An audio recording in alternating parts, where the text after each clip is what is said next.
Green's four കേരളയുടെ പുതിയൊരു വീഡിയോയിലേക്ക് സ്വാഗതം. അത്യാവശ്യ കാര്യങ്ങൾ നിറവേറ്റാൻ കയ്യിൽ പണമില്ലെങ്കിൽ വായ്പ എടുക്കുകയാണ് സാധാരണ എല്ലാവരും ചെയ്യുന്നത്. Personal loan, gold loan, car loan തുടങ്ങി നിരവധി വായ്പാ രീതികളുണ്ട്. സാമ്പത്തിക ആവശ്യം മനസ്സിലാക്കി ഉപഭോക്താവിന് ഏത് വേണമെങ്കിലും തിരഞ്ഞെടുക്കാം. എന്നാൽ വായ്പയുടെ അപേക്ഷ ബാങ്കുകൾ നിരസിക്കാറുമുണ്ട്.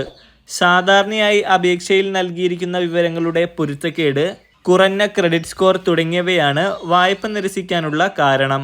അതുകൊണ്ട് തന്നെ വായ്പയ്ക്കുള്ള അപേക്ഷ കൊടുക്കുന്നതിന് മുമ്പ് തന്നെ നിരസിക്കാനുള്ള സാധ്യതയുണ്ടോ എന്ന് പരിശോധിക്കുകയും ആവശ്യമായ തിരുത്തലുകൾ നടത്തുകയും വേണം. ഒന്നിലധികം തവണ വായ്പാ അപേക്ഷ ബാങ്കുകൾ തിരസ്കരിച്ചാൽ അത് ക്രെഡിറ്റ് സ്കോറിനെ വലിയ രീതിയിൽ ബാധിക്കും. പിന്നീട് സ്കോർ ഉയർത്താൻ മാസങ്ങൾ എടുത്തേക്കും.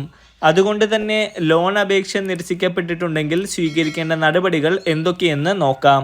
ആദ്യമായി കാരണം തിരിച്ചറിയുക. അപേക്ഷ നിരസിക്കപ്പെട്ടാൽ ആദ്യം ചെയ്യേണ്ടത് നിരസിക്കാനുള്ള കാരണം കണ്ടെത്തുക എന്നതാണ്. വായ്പ എന്തുകൊണ്ട് നിരസിച്ചു എന്ന് ഒരുപക്ഷെ ബാങ്കുകൾ തന്നെ വ്യക്തമാക്കുകയും ചെയ്യും. കുറഞ്ഞ ക്രെഡിറ്റ് സ്കോർ, അതായത് 700-ൽ താഴെ കുറഞ്ഞ വരുമാനം, നിലവിലുള്ള വായ്പകൾ, മുൻകാല വായ്പകളിൽ വൈകിയോ അല്ലെങ്കിൽ അടയ്ക്കാത്തതോ, പണയം വെച്ച ആസ്തികളുമായി ബന്ധപ്പെട്ട നിയമപരമായ സങ്കീർത്തനങ്ങൾ എന്നിങ്ങനെയുള്ള വിവിധ ഘടകങ്ങൾ കാരണം വായ്പ നിരസിക്കപ്പെടാം. ക്രെഡിറ്റ് റിപ്പോർട്ടിലെ പിശകുകൾ, നിങ്ങളുടെ പാൻ മറ്റൊരാളുടെ ലോൺ ഡിഫോൾട്ടുമായി തെറ്റായി ലിങ്ക് ചെയ്തിരിക്കുന്നത് പോലുള്ളവയും നിരസിക്കലിന് കാരണമായേക്കും. രണ്ടാമതായി, കടം വരുമാനം അനുപാതം വിലയിരുത്തൽ. കടം കൊടുക്കുന്നവർ കടം വരുമാന അനുപാതം വിലയിരുത്തുന്നു. അധിക കടം കൈകാര്യം ചെയ്യാനുള്ള കടം വാങ്ങുന്നവരുടെ കഴിവ് നിർണ്ണയിക്കുന്നതിനാണ് ഇത്. ഡിസ്പോസിബിൾ വരുമാനത്തിൻ്റെ 30 മുതൽ 40% കൂടുതൽ വായ്പകൾക്കായി അനുവദിക്കാത്ത കടം വാങ്ങുന്നവരെയാണ് ധനകാര്യ സ്ഥാപനങ്ങൾ സാധാരണയായി താൽപ്പര്യം കാണിക്കുന്നത്. അതായത് താഴ്ന്ന കടം വരുമാന അനുപാതം ശക്തമായ സാമ്പത്തിക സ്ഥിതിയെ സൂചിപ്പിക്കുന്നു. മൂന്നാമതായി, രേഖകളിലെ കൃത്യത.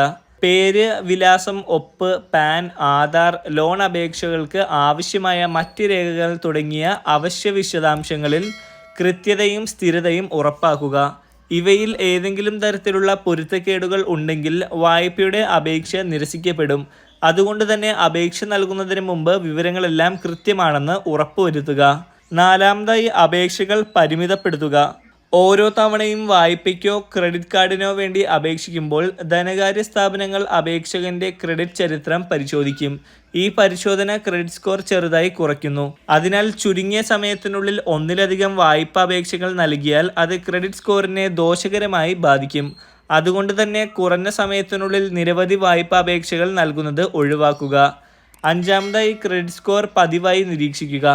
പേയ്മെൻറ്റുകൾ കാലതാമസം അല്ലെങ്കിൽ ലോണുകളിലെ ഡിഫോൾട്ടുകൾ എന്നിവ മൂലമുണ്ടാകുന്ന മാറ്റങ്ങളെക്കുറിച്ച് അറിയുന്നതിന് ക്രെഡിറ്റ് സ്കോർ പ്രതിമാസം നിരീക്ഷിക്കുന്നത് അത്യാവശ്യമാണ്. അതുവഴി ക്രെഡിറ്റ് ആക്ടിവിറ്റി, പേയ്മെൻറ്റ് ചരിത്രം, ലോൺ സ്റ്റാറ്റസ് എന്നിവയുടെ സമഗ്രമായ അവലോകനം നടത്താൻ സാധിക്കും. ക്രെഡിറ്റ് സ്കോറിനെ മോശമായി ബാധിക്കുന്ന പൊരുത്തക്കേടുകളോ പിശകുകളോ കണ്ടെത്താനും പതിവ് നിരീക്ഷണം സഹായിക്കുന്നു. ഈ ഒരു ഇൻഫർമേഷൻ നിങ്ങൾക്ക് ഉപകാരപ്രദമായെന്ന് കരുതുന്നു. നിങ്ങൾ മറ്റുള്ളവർക്ക് കൂടി ഷെയർ ചെയ്ത് നൽകുക. മറ്റൊരു ഇൻഫർമേറ്റീവായ വീഡിയോയുമായി വീണ്ടും കാണാം.